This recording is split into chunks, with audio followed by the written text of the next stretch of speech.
مساء الخير عليكم جميعا. وصفتنا للنهاردة هنعمل مع بعض كب كيك هتكون مغذية ومشبعة وفي نفس الوقت صحية، هتنفع معانا ان احنا نخزنها وهتنفعنا في وقت الشغل وتنفع لأطفالنا في المدارس. لكن قبل ما نبتدي الوصفة ما تنسوش اللايك للفيديو وتضغطوا على زر الاشتراك وتفعلوا الجرس علشان يوصلكم كل جديد. في البداية خالص هضيف بيضتين يكونوا بدرجة حرارة الغرفة.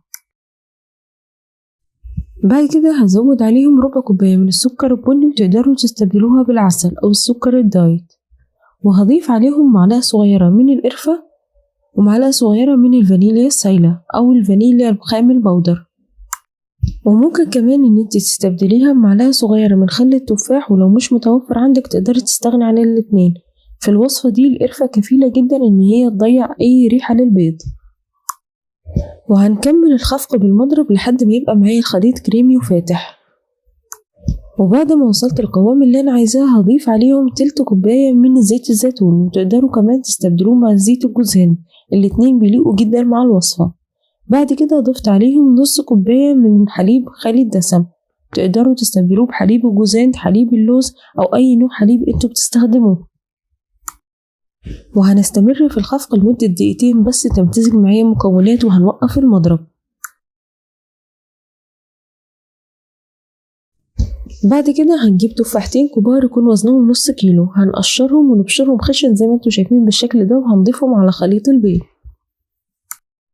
لو هتبشروا التفاح قبل ما تبتدوا في خليط الكيك ضيفوا عليهم معلقتين من عصير الليمون علشان لونه ما يتغيرش، او انكم تبشروها قبل ما تضيفوها على طول. بعد كده هنضيف عليهم نص كوباية من العين الجمل المجروشة، وهنضيف عليهم كوباية ونص من حبوب الشوفان الكاملة. قبل ما انسى حابة اقول لكم على حاجة، ان كمية السكر اللي انا حطيتها بتخلي الكب كيك ده مش مسكر. لو انتوا بتحبوا الكب كيك يكون مسكر زودوا في كمية العسل او السكر اللي انتوا بتضيفوها.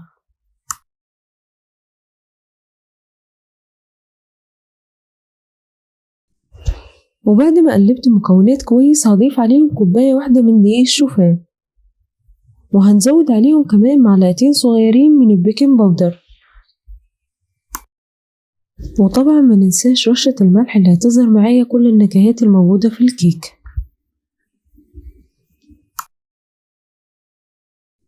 وهنبتدي نقلب الخليط من تحت لفوق. في البداية هتحسوا كأن الخليط معاكم جاف، لكن الشوفان مع الوقت هيبتدي يمتص السوائل وهيظبط معاكم القوام.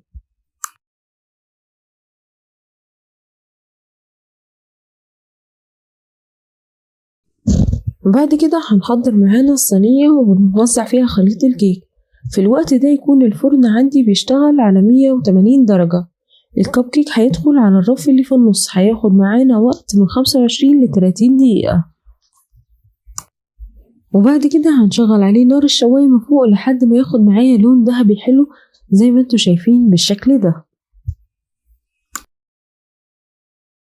المفروض اول ما تخرجوه من الفرن تستنوا عليه لحد ما يهدى ويبرد، لكن انا هوريكم وهو سخن قد ايه قطعة هشة وفي نفس الوقت مشبع جدا وريحته وطعمه احلى من بعض.